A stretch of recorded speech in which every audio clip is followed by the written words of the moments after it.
So following Raquel's experience, let's talk about past experiences. And this time the book is focusing on whether you are a romantic person or not. ¿Eres una persona romántica? And the way you're going to prove that, whether you have done these different things or not. So let's not pay so much attention on the topic of the quiz, but let's look at the structure of the sentences or the questions in this quiz, ¿vale? The first question asks, ¿has preparado alguna vez una cena romántica? So the words, let's observe the words that we have in this sentence. Una cena romántica. That's right here. Una cena, that's not the best color. Una cena romántica, a romantic dinner. And then you have another little phrase, alguna vez. Alguna vez means ever, ¿vale?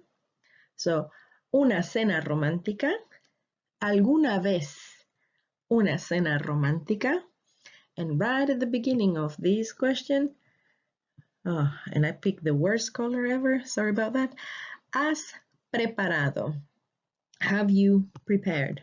So let me get rid of that. Has preparado, have you prepared? ¿Has preparado alguna vez una cena romántica? So have you ever prepared a romantic dinner? Whether yes or no, well. Next line. ¿Alguna vez? So now you know alguna vez means ever. ¿Has escrito? Have you ever written un poema de amor? A love poem. Un poema de amor. ¿Alguna vez has escrito un poema de amor? Next line. ¿Has vivido? Have you lived? ¿Alguna historia de amor apasionada? Have you lived a passionate love story? Next line. ¿Alguna vez? So notice how alguna vez is not mandatory in the questions, but it's a common companion. ¿Alguna vez has cantado? Have you ever sang una canción de amor a alguien? A alguien means to someone. Una canción de amor, a love song. ¿Alguna vez has cantado una canción de amor a alguien? Next line asks, ¿te has enamorado? ¿Te has enamorado alguna vez a primera vista? There's a new element in this question, and you will certainly identify that. Remember in Unit 6 when we talk about routines, and we would say me levanto and me visto, etc. If it's the question for you, it will be te levantas and te vistes. Do you notice that here? Te has enamorado, because the verb to fall in love, enamorarse, it's a reflexive verb. That's why you have the little te at the beginning of the question. ¿Te has enamorado? Have you fallen in love? ¿Alguna vez a primera vista? A primera vista, first sight. Have you ever fallen in love in the first sight, o algo así? Next line. ¿Has tenido que mentir? Tenido is the verb to have. So have you had to lie for love? Has tenido que mentir por amor.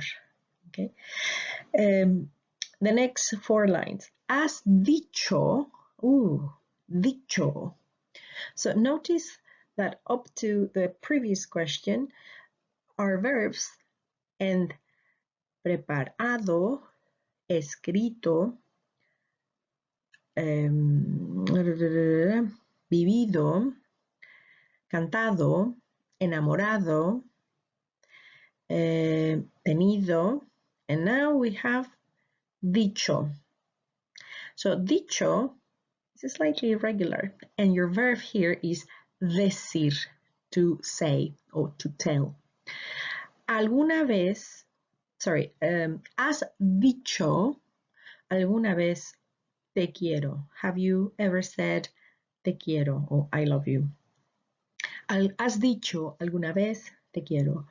Next line, ¿alguna vez te has declarado? So once again, reflexive, te has declarado a alguien por la radio o por la televisión. So, declarar en español is declararse with a reflexive particle. It means to reveal your love or to express your love or to confess your love to someone. ¿Vale? So the question here is whether you have ever done it on the radio or on television. Okay? ¿Alguna vez te has declarado a alguien? Okay? That's you declare your love to someone. Por la radio o por la televisión. Has hecho, hecho is your verb hacer, to do.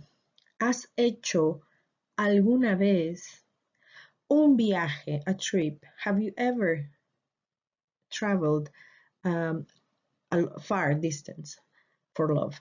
¿Has hecho alguna vez un viaje muy largo por amor? Have you ever made a long trip for love?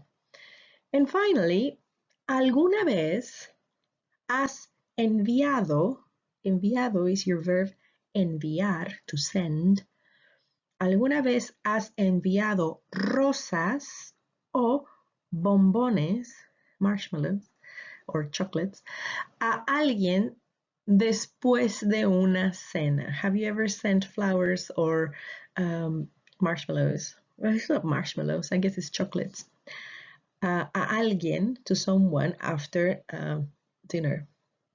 So what all these questions are focusing on is your past experiences, if you have ever done such and such and such. So to begin with, look at my explanation on the right-hand side. These quiz are about activities at any point in the past. ¿Vale? It doesn't matter when. This is the importance of this tense. It's about the past, and it could be yesterday or a year ago. It doesn't matter, because I don't focus on what moment specifically. All of these questions, because all of these questions are focusing on that past experiences, notice how they are all built in the same way. Has preparado, has escrito, has vivido. So we have two elements to build this tense. The first element, it's the verb haber in the present. So for you, the form of this verb is has. We will explore the conjugation of this verb in the next slide, so don't worry. The second part is what we call participio. It's the participle of the verb. So if you know your verbs, ¿vale? And you know they end ar, ir, and you keep the stem. For example, preparado, it's the verb preparar. It's an ar ending verb. So my regular ar ending verbs become ado. And guess what? This is good news. Ado or preparado will be used for all conjugations. Yo, tú, él, ella, usted, nosotros, vosotros, ellos, and ellas. Everyone will use the same form, preparado, escrito, vivido.